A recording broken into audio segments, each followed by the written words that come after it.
Friends, 1577 days of war between Russia and Ukraine.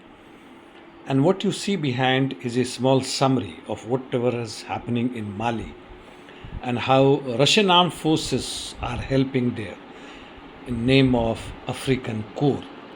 Well, in the meantime, the Middle East is also not silent, neither there can be any assurance that a permanent peace shall exist. Lebanon is boiling. Ukrainians' interdiction missions deep inside Russian space and regions continuing.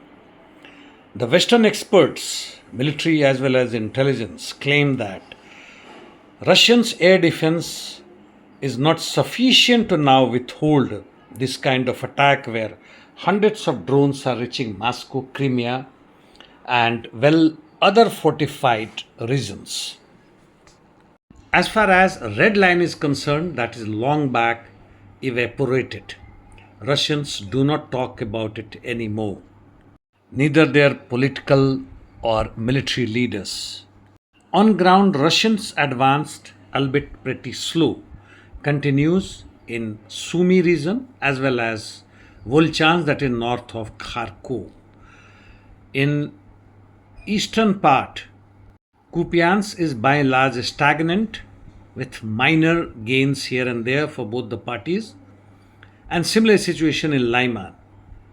In Sloviansk, the Russians have made some gains, capturing Yurkovka, though it is a small place. Konstantinivka, the Russians are eyeing it, and of course, their major effort seems to be in this region to capture it as soon as possible, while in Zaporizhia region, the Ukrainians' upper hand continues.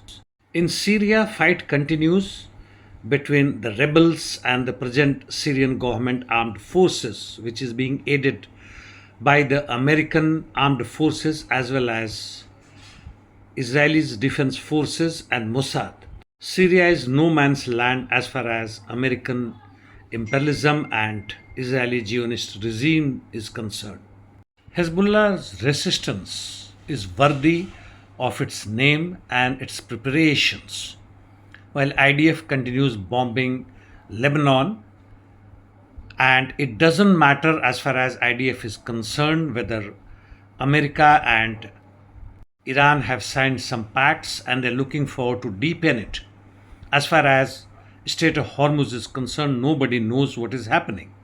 Trump claims that it is free now for everyone, while IRGC claims that it has been under strict surveillance by its naval forces, and after IDF has broken the peace norms, terms and conditions, it no longer recognizes Americans' proposal. In the meantime, IDF has been able to kill several IDF soldiers, including officers, and wounded many. It is not an easy task, even though IDF seems to be advancing beyond Litani River in southern Lebanon. A small piece of information you might be knowing that the British Prime Minister Keir Starmer is likely to resign.